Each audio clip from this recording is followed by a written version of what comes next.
afternoon, everybody. It's a pleasure to be here. My name is Puneet Gupta, and I work as the Vice President, Global Sales, Pre-Sales Head for Energy Utilities and Oil and Gas. And I've been associated with this oil and gas and energy utilities for a couple of years, working extensively across the major clients and customers like Aramco, ExxonMobil, Superior Energy, AGL, globally. And we've been working extensively on a lot of new age technologies. And what I wanted to share with you is how is the new age technologies, or what is the future of energy sector going forward. We all know that and I'd like to first thank the entire organizing team to invite me to share my views and to also provide any people who like to come and talk to me regarding the energy sector. Most welcome to do so. And thank you very much to the entire team. The future of energy sector, historically, it's always been one generator. It's been the government sector which generates electricity. And at the end of the day, it's the consumer, people like us, from an individual perspective, from an organization perspective, who consume the energy. What's happening now? Where is the shift happening? And why is the shift happening? Primarily what you're seeing is there are something called as 3Ds. Democratization, decentralization, and digitalization of energy. What does this mean? What is this new reason for this shift? Why is it there? Everybody is hearing that the legacy or the old way of generating energy it's not sustainable for the planet. Primarily, you've got coal, and which is primarily, and petrol or gasoline, which is primarily used to generate electricity. But now, with all the new legal laws or all the new laws that are coming up and the 2030 sustainability goals that the governments have kept, and with the advent of new technologies, you're seeing there's a huge amount of decentralization that's happening, huge amount of digitalization that's happening, and huge amount of democratization of energy that's happening. What does these 3Ds mean? What is it? Decentralization of energy is nothing else but energy being developed or created at the very local level. For example, at your house you can create energy using solar panels. So in villages or in houses you have solar panels which create energy.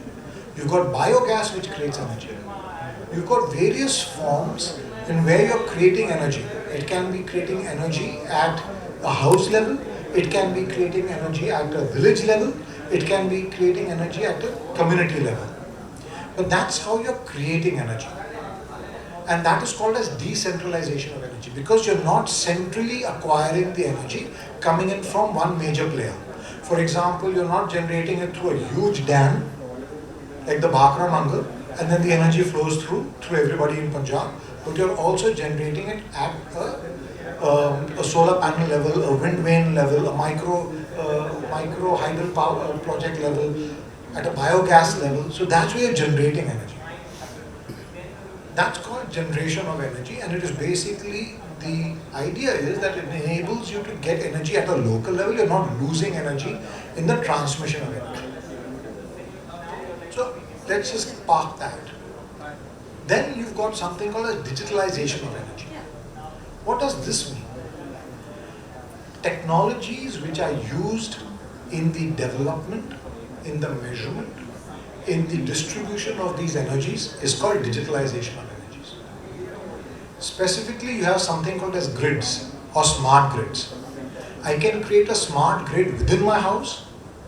I can create a smart grid within my set of buildings or apartments within a building. I can create it in a community. I can create it in a village. I can link that smart grid into the main grid, which is what the government is sending through those huge power lines. So I can do multiple parts of of creating a grid. And how do you use these grid basically depends upon how what is the usage of the energy and the consumption of the demand or the production of the energy and then the consumption of the energy. Then you have what is called as democratization of energy. In democratization of energy, you are now building energy somewhere, so that's the producers. The management of energy gets distributed across the value chain of the entire energy system.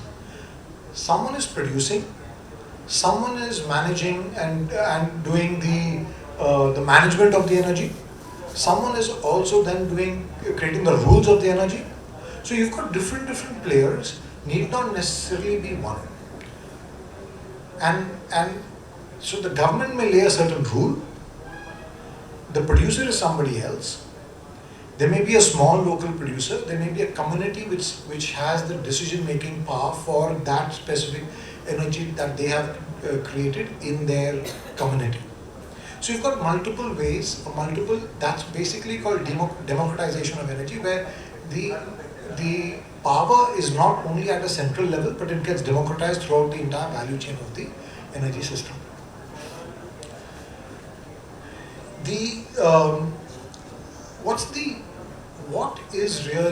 Why are we doing this? What's the value of this entire thing? When you're decentralizing the energy, what you're primarily doing is, I can put up a solar panel in my house. The government gives me benefits out of that. Once I add that into my house, there is a surplus amount of energy that may be left. For example, with the solar panels, I'm able to use very limited amount of energy during the day. It's primarily in the fans and some amount of ACs. In the night, I'll put on the lights to do it, but there will be a lot of energy which I can store. Either I store the energy in storage cells, or I sell that energy back into the system. And if I sell the energy back in the system, I make money. So there is a value that you can see across three different players: the individuals, the industry, and the government. All three people are making a certain value, and therefore the ecosystem is gets value individually out of that, and therefore it's very successful. The individuals get because they're able to generate electricity and they're able to consume without going through the normal grid, and therefore their consumption or the electrical bill that they pay is very, very nominal. In fact, they earn money. There are a lot of households which earn money by putting the electricity back onto the grid. And Europe is a big example of that, where they actually put energy back into the grid. India has about 10% of the energy is through this the democratized generation out of the entire 500 gigawatts of energy that we generate that is being generated. So you see the money that you accrue. Now what happens and therefore there's no fluctuation. So you will see a lot of local communities, local villages. When they put up a solar plant or a solar panel, or they put biogas, they start getting energy in their villages, which may be very difficult for you to reach through the normal electrical grid lines. That's the beauty of creating local or democratization of these energies. Now, where's the benefit for the companies? The companies are doing the same. So there are companies which generate energy through biofuels, and then they sell that energy back to the government. So they are using all kinds of biodegradable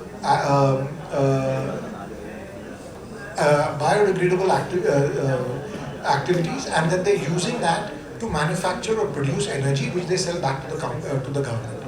And that's where the companies start enjoying value. They're also enjoying value because they may have, say, for example, diesel plants inside them. They can then generate that thing and sell it back. They have huge, they may have wind power, they may have solar panels. They don't need it on certain days. The weekends, they don't need it on weekends, for example. They sell that back into the government, into the sector. And then the government, for example, they don't need to spend a lot of money on capex, which is setting up all these transmission lines. In fact, they are the opposite. They get money back, and they get all these villages start getting electrified using this. So for them, it's a value add. There's very less fluctuation, so you don't suddenly see a spurt in energy. And some cities don't have energy for a certain time, or electricity for a certain time. Some cities have, and that spurge of electricity starts reducing quite significantly because of localization of energies that is being built. So there's a lot of value add, and in fact, in a country like India, where we've got a tremendous amount of population sitting in the rural sector, and a lot of the rural sector does not have electricity. In fact, a lot of even the third tier towns or second tier towns have electricity cuts. Generating electricity at that local level, at that house level, reduces the amount of dependence in their government, and it gives them a lot of electricity that they can use on a daily basis. So the 3Ds, which is decentralization of energy, is really being a big part. To an extent where it's very interesting to know that Middle East, which uses oil and gas, and that's where they get their energy from, they themselves have 7% of their energy is coming through the decentralized way of creating energy, through solar panels and wind vanes. That's a very interesting thing. And out of that, 77%, or roughly 70 to 80% of that energy is coming through Saudi Arabia itself, which is the second largest oil producing country in the world. So very interesting that they are also moving away from oil-based industry into more of a renewable or regenerative way of energy systems. The most important part is, why is this happening? Do you need any support? Where is the support coming from for this sector? And what is the government doing to support the sector? And is the government interested? So you've got two basic schemes. Let's take it from a Kerala standpoint. You've got something called as a Kerala Sohra program, which is basically democratization, or getting houses to create solar panels in their house so that they can generate and give back electricity. And then you've got a national level program called PM Surya Grah Muft Bijli Yojana. And there are certain rules and regulations which each of these programs have, which then enables you to generate electricity, and it also enables you to come onto the grid, and you get a certain amount of money based on that. It also enables, there's a proper policy around it, and with India trying to become, going more towards sustainable energy and sustainable environment, this is a very, very big play that the PM has done. Similarly, each state has their own decentralized way of a policy, and Kerala has a very, very good policy, because right now 30% of the houses, the residential houses, have started to use solar panels to generate their own electricity, so which is a very large number, specifically from a Kerala standpoint.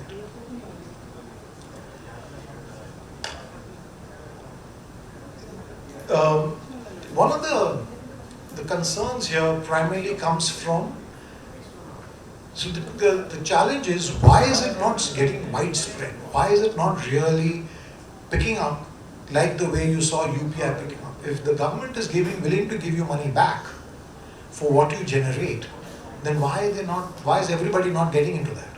They should, right? You're getting free money after you put in a solar panel or you do some biogas at a particular level. There are two primary concerns. One is the cost of setting it up, and then the technology behind that, and then the infrastructure that you need behind that. So I can set up a solar panel, but then putting it back onto the system, onto the grid. A grid is nothing else but a bunch of houses which generate and then link themselves together. That becomes a grid. So I can have a grid at the locality level, I can have a grid at the village level, I can have a grid at the city level, I can send that back into the system. To set that up, it's very easy, but the cost of the technology behind it, the software, the platforms that are required becomes expensive if you're having a very few number of people on the grid. The infrastructure that is required, that becomes a big challenge, because when you're doing a grid, I am getting energy from the main grid, which is the central government grid. I'm also giving energy back into the central government grid. So there's a bi-directional flow of energy. I'm receiving and I'm selling. So I need to have smart meters. Meters which then, when installed, understand what's the amount of energy that I'm consuming, what's the amount of energy that is coming in from the main central grid, and how much energy am I giving back into the central grid, so that I'm able to get that. Today, each house just has one meter, and that meter is a normal meter where the amount of electricity you're consuming. And that tells you, you get a meter reading, based on the meter reading you get a multiplied by rate, and you get your bill. But here it's different. So a smart meter costs money, creating a grid costs money, the technology around it costs money, and all of that then becomes an unviable proposition if you have single-oriented houses. Very interestingly, you have something called as IoT, which is Internet of Things, right? On the energy system. A lot of you probably know about Alexa, right? It's an Amazon product, right? Do you know you can control your house switches through Alexa? You do. So that's really interesting, right?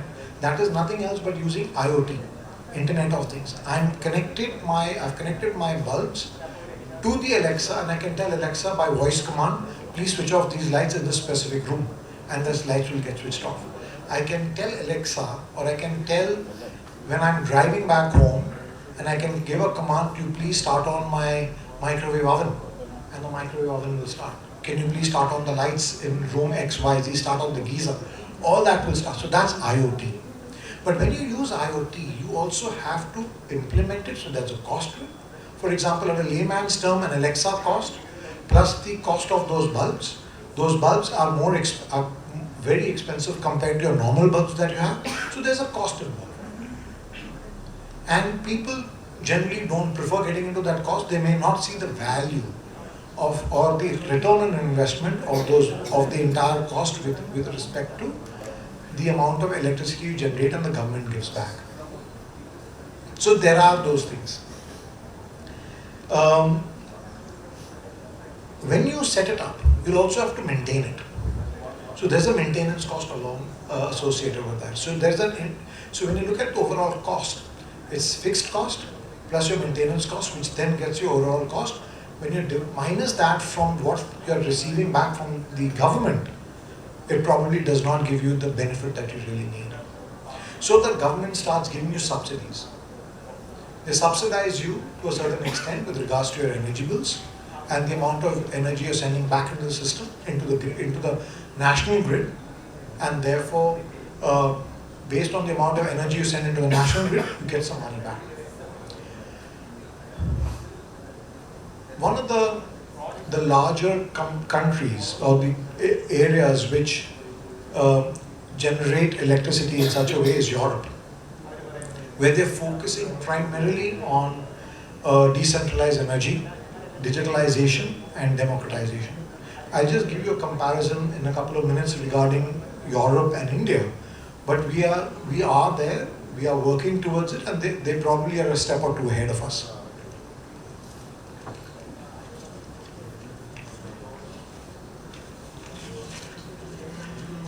India generates approximately, as I said, about 500 gigahertz of electricity. That's the capacity at which they're generating. But we, on an annual basis, the amount of electricity that we generate is about 1,700 TWh, which is trillion watts per hour, over a course of a year. Of this, about 10% is generated through the decentralized way of energy. This 10% for a vast country like ours, and with a huge rural population like ours, is very small.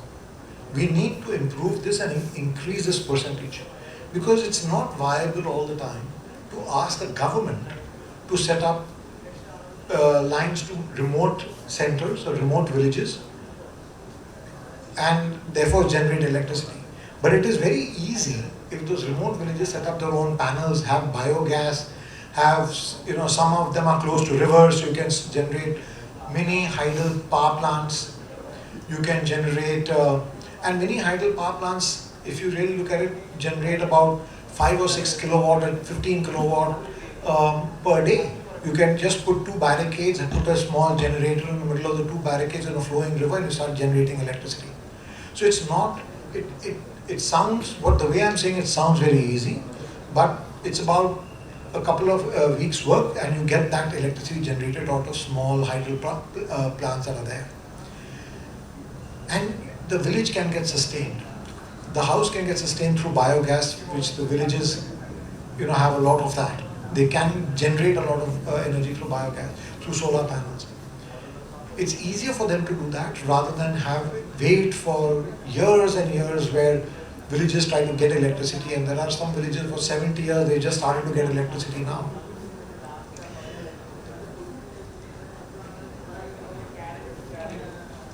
There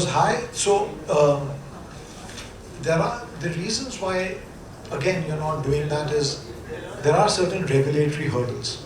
There are certain government policies which need to get relooked at and revamped, and I guess over a period of time that will happen.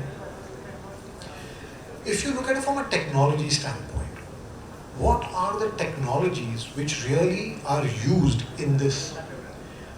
You've got platforms like GE Vernova.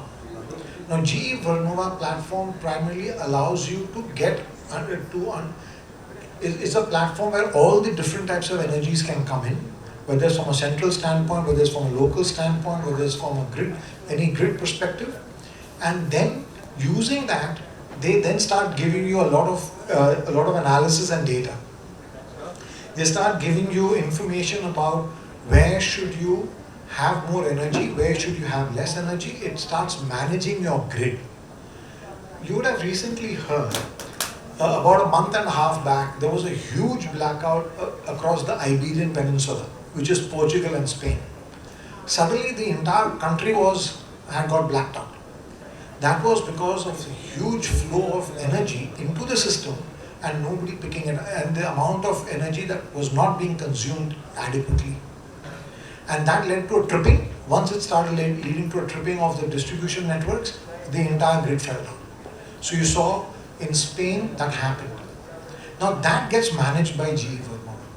It allows you to identify proactively which area is generating more electricity, which is consuming less electricity, what's going to be the generation over a period of time, and therefore I can then start figuring out which players in the system do I need to now start halting, or do I need to now start increasing to generate that electricity. And therefore we will not have things like what happened in Spain. Another thing that happened in Spain was that they are not connected to the European grid. They're only a Spain grid. So now they're looking at creating a connectivity between Spain grid and European grid so that this thing does not happen in the future. I was working with a very interesting customer in Australia. And in Australia, they've got two major electricity generators.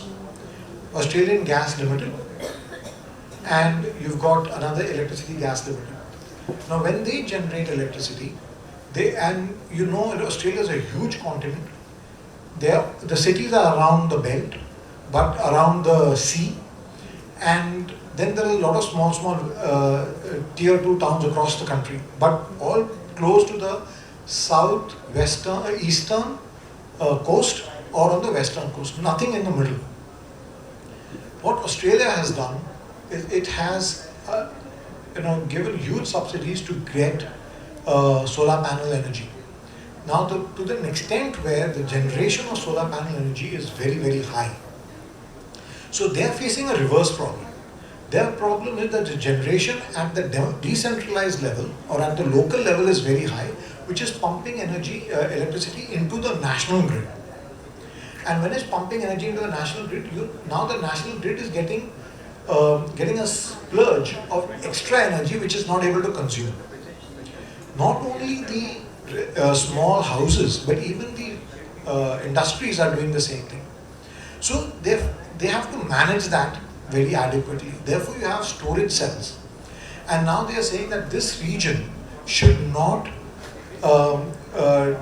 generate that much electricity. You need to reduce your electricity, or you need to store your electricity separately. And so we were coming out with a plan wherein how do you manage the infrastructure, how do you manage the applications, what are the new applications that need to go so that we can manage the entire AGL ecosystem, the entire network, and so it does not get into a default situation. Very interestingly, their generation is through coal, which is abundantly available in Australia. Their generation is through hydropower. They are the two main generations for the national grid, but then at the local level, they generate it through solar panels. The challenge for them is, how do I now move away from old archaic IT systems to new IT systems? How do I now, and without any disruption to the overall network?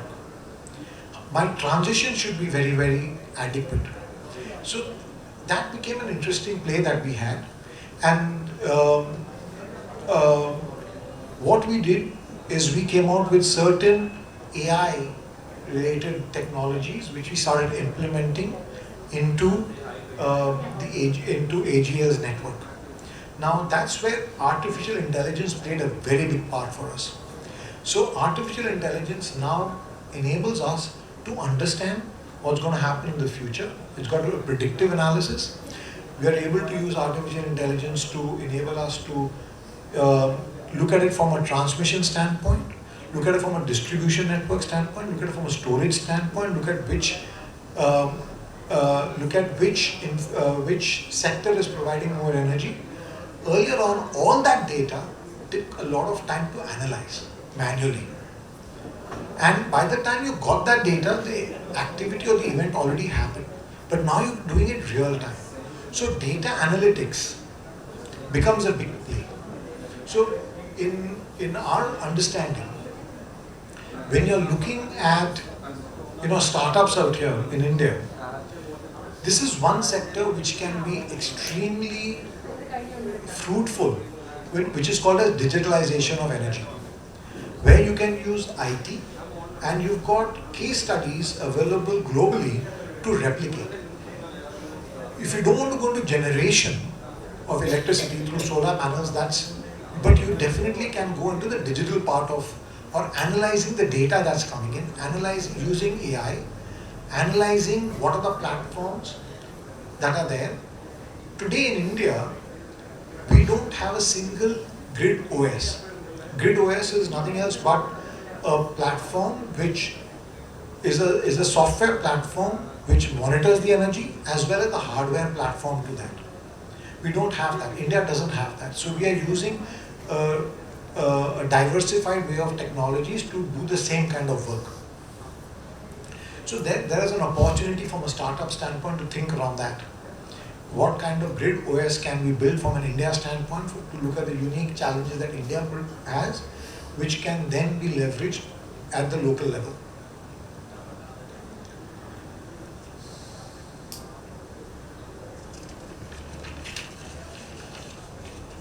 Some of the technologies are GE Vernova. There's Barbara. Barbara is an edge computing AI platform, and then there is Baxa Energy. Baxa Energy is also a platform which is a software platform which basically enables you to monitor and manage the entire grids that are there available in the areas. It could be multiple grids, it could be a single grid. That's all that can be done by Bax Energy as well as by GE Vernova.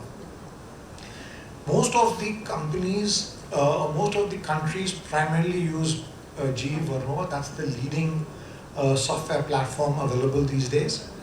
And it manages all the challenges that are required. It gets customized to the grid requirements that need to be fulfilled for that specific grid.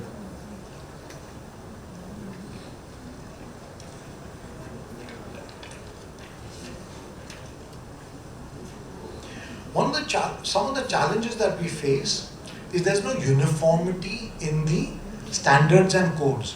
So Kerala government may have a certain different set of standards and codes for generating electricity and for managing electricity.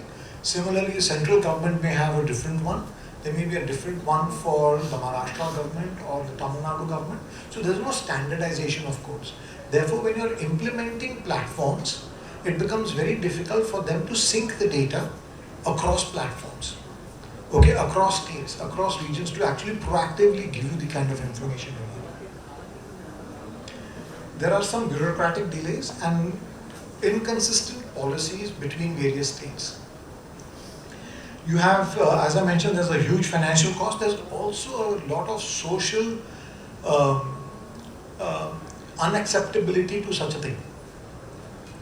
Why? One is that there's lack of awareness. The local population are not aware that something like this can happen where they can generate funds.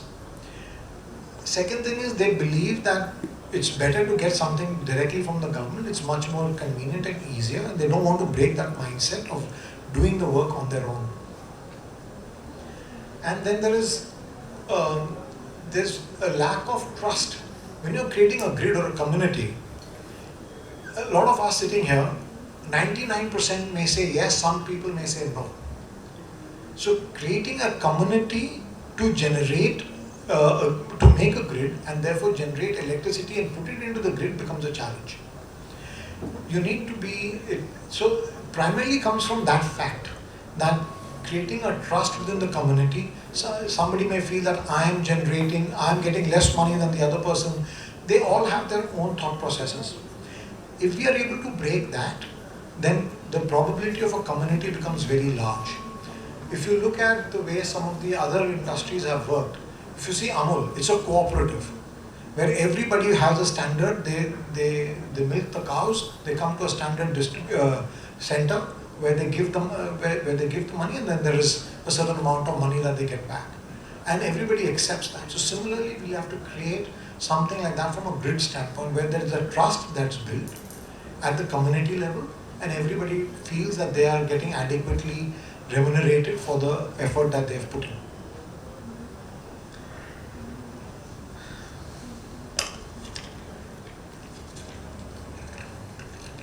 So one of the things that I really want to talk about again was where are we compared to Europe?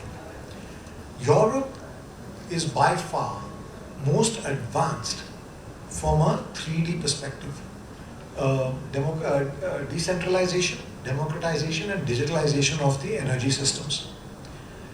They're generating energy. Their problem is to manage the grid. Their problem is that there's excess supply into the grid and they have to manage the grid. That is their biggest concern. And if I look at it from a generation standpoint, and we are at the generation issue.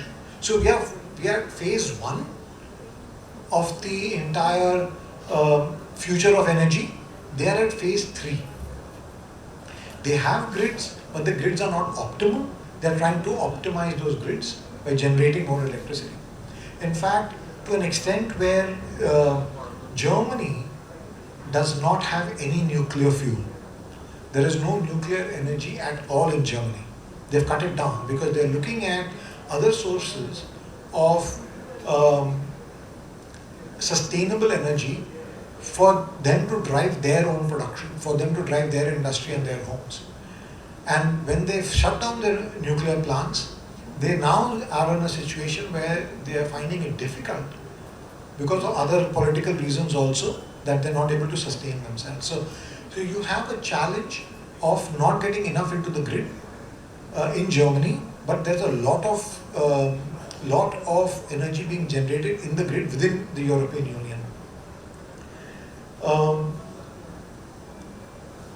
So they have more of rooftops, solar panels. They've got heat pumps. They use it for heating their entire building and renovations, whereas we primarily use it for solar panels and some microgrids. Their challenge is to retrofit the old buildings with the new energy systems, with the new smart meters, with getting them onto the smart grids, getting them to become in a 3D environment. We don't have that challenge. Our challenge is that we're not getting the people to take on those, solar panels or smart grids or biofuels across the country. So we have a different challenge. Our challenge is generation. Their challenge is management. So in conclusion, what I want to just say is that decentralization, digitalization, and democratization of energy is going to be the future. It will not be 100% of your energy, definitely, but it definitely will go to the tune of about 40 to 50% of your energy consumption across a country like India. Primarily, once the rural population starts also generating and putting energy back into the grid. We have a very large population, and our spread, and because of the large population and the number of households that are there, the probability of us generating is much higher than any other country worldwide. Implementing new technologies which are coming in, specifically AI and ML, implementing platforms like GE Vernova or getting cheaper versions, using third point is getting subsidies or policies changes that happen at the government level. Fourth point is that the cost of infrastructure should reduce. Once a bunch of these activities are done, there will be a huge environment for grid, for smart and future of energy within the country and at a global level. That's what I have for today. Any questions from anybody? Yeah, sure. Some of the problems you mentioned regarding, having overproduction and others not being able to consume those, and you were talking about energy storage systems being one of the solutions for it. Can we not have a global grid where production can be distributed throughout, kind of like the global fiber optic network for the internet or something like that? Absolutely, you can have, but before you go to global, look at your local and countrywide. You're having a challenge. There are certain countries or certain areas where you have a local challenge of not trying to get on the grid. Once we solve at the local level, then you'll be able to solve at the country level. Recently, we had a pact with Bangladesh of generating and selling energy to Bangladesh. One regime accepted it, second regime cancelled it. Okay, so you are not getting a trust that's happening between countries for a long-term duration. Somebody invests a huge amount of money to generate electricity, and then you create a country-wise grid, and then you have a challenge where government's changing, that becomes a problem. So right now there's a trust issue, and you really don't know whether generation of electricity across Europe or between Europe and Africa or Europe and Middle East, which are connected, becomes easier for them to actually distribute energy. So you primarily goes back to trust, primarily goes back to economics, primarily goes back to politics, where such a thing doesn't happen. Okay, even though you start at a micro level, European Union is doing it. Why can't the SARC do it? So they tried to do it in SARC, it did not flourish. They're trying to do it in the Southeast Asian region. In the Middle East, everybody is oil rich, so they don't want to distribute energy like that because the cost of oil and the subsidies that they do to oil is very different in each of the countries there. So that's one of the reasons why the grid or the electrical grid is not consistent throughout the world. Any other question? Yes, sure. You mentioned about the Sauraja project of Kerala. You mentioned 30% of acres are there. So is that an overestimated figure? Now, most of the people, they are stepping back from the project. That is my first question. The second question is a suggestion or your take on setting up a micro-nuclear plant. Is that possible? See, the first take of what you talked about, the Kerala Sauraja program, right? In that, when you have 30%, ideally it should be more. Okay, Kerala has a lot of probability of Kerala's generation through microhydel or through solar is very, very high. You are currently generating 1 gigawatt of energy through a decentralized format, which is very, very interesting. The trend of moving that towards 1.5 gigawatt in the next couple of years is very promising. So I don't see why people should move out of it, and there's a lot of push by the government to relook at the Sauraja program periodically and keep upgrading it to what the people want. And in addition to that, they are in sync with these central government policies. So the focus is right. Okay, that's the question. Answer your question number one. Your question number two about micro nuclear plants. India is not very big on nuclear plants per se. If you see the amount of energy generated through nuclear plants is about 2% of our entire energy generation. We are now setting up nuclear plants with Russia. We always had a challenge of getting uranium, whether it is through, we used to earlier get it through France, prior to that we used to get it through the US. We don't generate uranium, and therefore when there can always be countries which just put some kind of a tariff on us or some kind of a embargo on us, and we lose that uranium. And that's one of the reasons why nuclear really wasn't really pushed through. There was a time when we were looking at thorium, and thorium being the way to generate energy. But that died its death after we had the death of our the first thorium plant that came out in Siri, which came out in 1950s or early 60s. Before Homi Bhabha died, that kind of project kind of completely died, and we started looking at nuclear, and then we went to French companies. Getting micro-nuclear, I don't think right now we are not even in the thought process of creating a micro-nuclear plant. We are trying to generate nuclear plants and to generate a couple of gigawatt of energy which can go into the system. Security, from a cyber security perspective, physical security perspective, are a major challenge for us from a micro-nuclear power plant. And I know there are certain ships as well as submarines which use micro-nuclear plants, but we haven't come there yet. We don't have that technology as of now in India.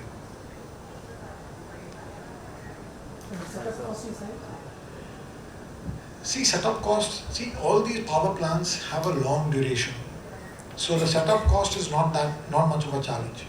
If it can work in a ship, and a ship can be profitable over a period of 10 years, it can work everywhere else. It's not about the setup cost. Okay, it's more in terms of security, more in terms of technology know-how, more in terms of maintenance of those micro-nuclear plants. Security from a physical standpoint, cyber security standpoint, there are major issues here. Okay, and that's one of the reasons why we're not really focusing on micro-nuclear at this stage. So, the decentralization of energy is really great, but what I want to ask is like, this decentralization of renewable energy, these are placed obviously in the environment, like outside. So it is affected by dust and the productivity is reducing. We are a startup company. We are producing a device, fully automated device for cleaning solar panels. So how does the Tech Mahindra or government help us to reach out to people? Like decentralization can be done, but if the productivity is decreasing, that is a bad effect on the renewable energy consumption. So, you know, maintenance of, if I look at a solar panel, it's nothing else but a machine, right? Maintenance of machines has to be done periodically, and everybody needs to do it. Now, whether you're in Rajasthan, which cause sandstorms, whether you're in Kerala, where you've got leaves and other kind of things which fall on your solar panel. Every city or every country, every state has its different challenges. You need somebody to clean the solar panels for it to be more effective. Now, what generally happens when you create a business plan? In the business plan, I've put in the cost of generating, I've put in the cost of buying, and cost of installation. I very rarely put the cost of maintenance. And where the actual cost that runs is the cost of maintenance. And if you don't maintain it, then the cost of replacement of a solar panel becomes very fast, and which then people start saying it's an unviable project, right? So individually, even at a house level, I need to clean that solar panel. It's like I need to clean my window. I need to clean that solar panel for it to be effectively used. People don't do that because it's on the ceiling, it's at the top of the terraces, it's at the top of the house. How do you reach there, right? And then people give it a second priority. So it is a habit, it's a value system that we all need to build, and we need to sell it at that perspective. We need to sell it that it's more expensive for you not to maintain it than if you maintain that solar panel or any other methods of generating renewable energy. So I am asking, like, if there is a community, like if we say if this column, if here is a community who has like 10 to 50 homes with solar panels installed, if there is a community, if my product will be an automated device, so it will be like easy for them to install it and forget about it. So it's that burden will be avoided, like climbing up on the roof and cleaning the panels. So if there is a community built in that local area, they can afford it more easily. Like the market available in the products available in the markets are like around 2 to 3 lakh rupees. That is for like a huge industries. Or whereas the niche market like this decentralized renewable energy, there isn't any cleaning facilities available. The AMCs are there, but still ROA is like the annual maintenance is like day by day, labor charge also will be increasing, that will also affect. So is there any... See, what we have noticed, okay, is yes, you're right, your ROI starts changing quite a lot. But you need to understand that as a company, if I'm trying to make money in doing maintenance activities, treat it as the same way where you have an urban club thing. In urban club, you again have somebody who comes and cleans your house, somebody who comes and cleans your washrooms. Their costs are also going up, right? If you are able to create a business proposition which focuses on service value rather than only individual organization profitability, then probably the probability of a higher business is very high. Yes, you're right. The community needs to be with you, and there are very small communities where getting economies of scale becomes a challenge for us. But in this scenario, you will need to figure out another option of trying to create a business plan which enables you to drive your costs down so that it becomes profitable for you. In fact, like for example, in the IT industry, what we have is we are not using engineers to do all kinds of work. We've now started to go to graduates or undergraduates to do a certain set of work. Now what that does is the cost of business starts going down. That's all we're doing. We're taking different kinds of labor to do different kinds of activities. So we identify which activity requires a highly skilled resource, which requires a low skilled resource, and then accordingly we start doing. That's at least from the IT industry perspective. From your perspective, you need to see where are the challenges coming in to try to reduce your cost.